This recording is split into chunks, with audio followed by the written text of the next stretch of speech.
परमेश्वर के विशेष सामर्थी वचन की ओर आज हम देखेंगे। नीति वचन की पुस्तक उसका 3 अध्याय और उसका 6 पद। उसी को स्मरण करके सब काम करना, तब वो तेरे लिए सीधा मार्ग निकालेगा। प्रियो, हम लोग अपने जीवन में जो भी कार्य कर रहे होते हैं उसके पीछे कोई ना कोई उद्देश्य होता है, कोई ना कोई आधार होता है और उसके आधार पर हम उन कामों को कर रहे होते हैं। यदि हम अपने लिए सिर्फ कार्य कर रहे होते हैं तो हम उसी के आधार पर परिणामों को देखते हैं। कई बार हम क्रोध में आकर कुछ कामों को करते हैं और हमें पता है उसका अंत क्या होता है, उसका परिणाम क्या होता है, सब कुछ बर्बाद होता है। यदि हम किसी लालच में आके या जलन में आकर हम चीजों को कर रहे होते हैं तो वहां भी चीजें बिगड़ने जा रही होती हैं। हम कोई ना कोई कार्य को प्रियो किसी न किसी उद्देश्य से करते हैं और उनके अनुसार ही हमारा भविष्य होता है। पर जब अपने विशेष कामों को या जो हम काम करने जा रहे होते हैं उसमें यदि हम परमेश्वर को सर्वप्रथम स्थान देते हैं तो प्रियो वहां पर परमेश्वर अपनी अद्भुत बातों को, अपने अद्भुत गुप्त बातों को प्रकट करता है और जिसके द्वारा हमारे जीवन में सीधा और उत्तम और बढ़ोतरी का मार्ग निकलता है। क्योंकि जो परमेश्वर है वो हमारे लिए विशेष बातों को सोचता है। आज मैं खास तौर से उन लोगों से बात करना चाहूंगी, यदि आप कोई उस जगह पर है जहां पे आपको कुछ विशेष निर्णय लेने हैं, आप प्रभु की ओर देखें, आप प्रभु की ओर देखें। यदि आपको कोई फैसला लेना है, आप परमेश्वर को स्मरण करें, उससे पूछें कि वो आज आपसे क्या कहना चाह रहा है। इस परिस्थिति में वो आपको कौन सी सलाह देना चाह रहा है, परमेश्वर का वचन इस क्षेत्र में आपसे क्या बात करना चाह रहा है। प्रियो, रुकें, उस ओर देखें कि परमेश्वर आपसे इस समय क्या कहना मांग रहे हैं। यदि आप दुख में हैं प्रियो, आप इधर उधर मत देखें, अपने जीवित परमेश्वर की ओर देखें, क्योंकि उसने अपने इकलौते पुत्र को दे दिया और प्रभु यीशु मसीह ने हमारी बीमारियों के लिए, हमारे दुखों के लिए प्रियो कोड़ों की मार खाई है। उसने हमारे दुखों को प्रियो उठा लिया और रोगों को सह लिया है। उसकी ओर देखें, यहाँ वहां मत देखें। यदि आप बेचैन हैं, आप टेंशन में हैं, आप चिंता में हैं, प्रियो परमेश्वर की ओर देखें। उसको आपका बोझ उठाना आता है, उसको आपका बोझ उठाना आता है, उसको आपकी चिंता दूर करना आता है, उसको आपका ख्याल है।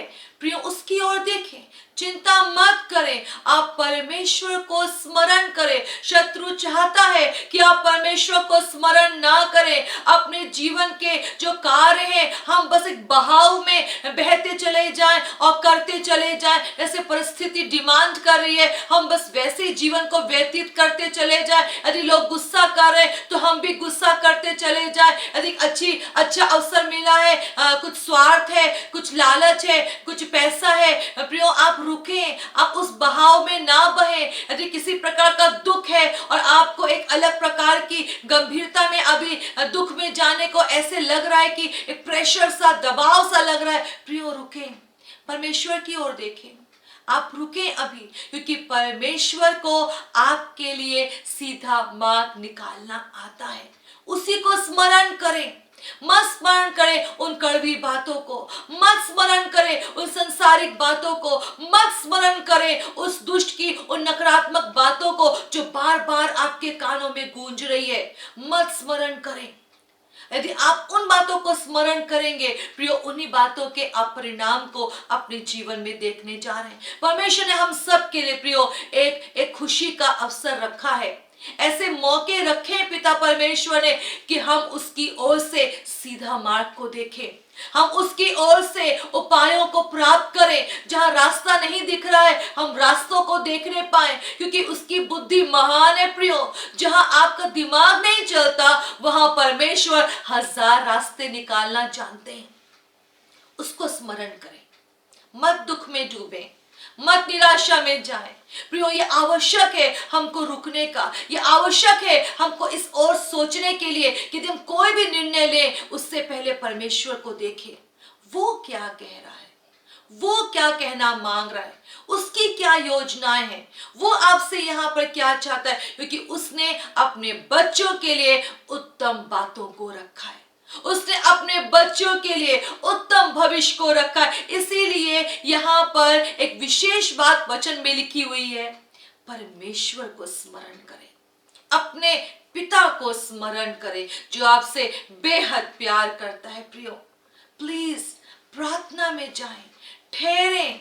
ठहरना बहुत आवश्यक है जब जीवन में हम ऐसे मौकों पर, जबकि हमें कोई निर्णय लेने हैं प्रियो, या कोई फैसला लेने की वो घड़ी है, या हमको एक लग रहा है कि बस अब हम यहाँ बहे चले जा रहे हैं, रुकें।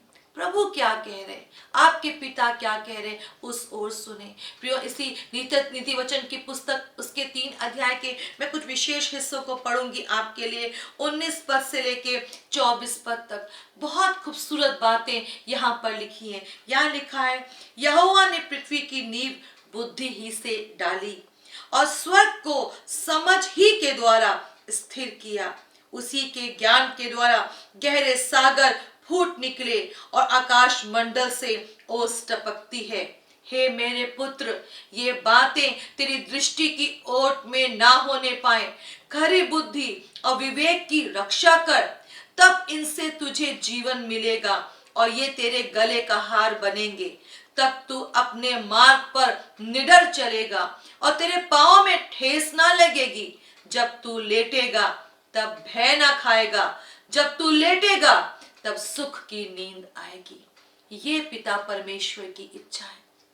प्रियो, परमेश्वर से ज्यादा कोई और, आपके पिता परमेश्वर से ज्यादा कोई और आपको सुख में देखना हो सकता है पसंद ना करे, पर पिता परमेश्वर के पास में आपके लिए इच्छा है, आप सुख की नींद सोए, आप चैन पाए, आप विश्राम पाए, क्योंकि उसकी बुद्धि महान है जिस बुद्धि से उसने पृथ्वी की नींव डाला है। प्रियो, उसकी बुद्धि महान है और वो आपको विशेष राय देना चाहता है, विशेष बातों से भरना चाहता है। यदि चीजें ठीक नहीं हो रही हैं प्रियो, आवश्यक है पिता परमेश्वर को स्मरण करें, क्योंकि वो आपसे विशेष बात करना चाहता है, क्योंकि उसके पास में आपके लिए सीधा मार्ग है, सीधा मार्ग है, अद्भुत मार्ग है, महान मार्ग है, आनंददायक मार्ग है, क्योंकि परमेश्वर की ओर से उसके लोगों के लिए सब मार्ग कुशल ही के होते हैं, कुशल ही के।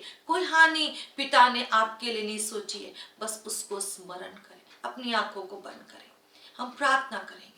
पिता, अपने लोगों को मैं आपके सम्मुख उठाती, खास तौर से हर उस जन को जो इस समय कोई विशेष निर्णय लेने जा रहे हैं या जो किसी कंफ्यूजन में है। प्रभु जी, आप इस कंफ्यूजन को, गड़बड़ियों को दूर करने वाले पिता हैं। मेरे पिता होने पर मेरे लोग इस समय आपकी ओर देखें, क्योंकि आपके पास में अपने बच्चों के लिए उत्तम बातें हैं, सीधा मार्ग है, उत्तम सहायता है, स्वर्गीय महिमा है। मेरे पिता, मेरे लोगों की मदद करें कि भी वो दुखी होने के बजाय वो अपने पिता परमेश्वर की ओर देखने पाए, क्योंकि आप वो पिता हैं जो आंसुओं का हिसाब रखते हैं। आप ही चाहते हैं कि हम चैन की नींद, सुख की नींद को प्राप्त करें। पिता, आप मेरे लोगों की मदद करें, टेंशन में जाने से ये बाहर आने पाए और आपकी ओर देखने पाए, क्योंकि आपसे ज्यादा कोई हमें प्यार नहीं करता। सहायता करें प्रभु, ताकि वो आपसे उत्तम बातों को प्राप्त करने पाए। इस प्रार्थना को मैं प्रभु यीशु के नाम में मांगती हूँ, आमीन आमीन। प्रभु आपको प्रियो बहुत आशीष दे। जय मसीह की।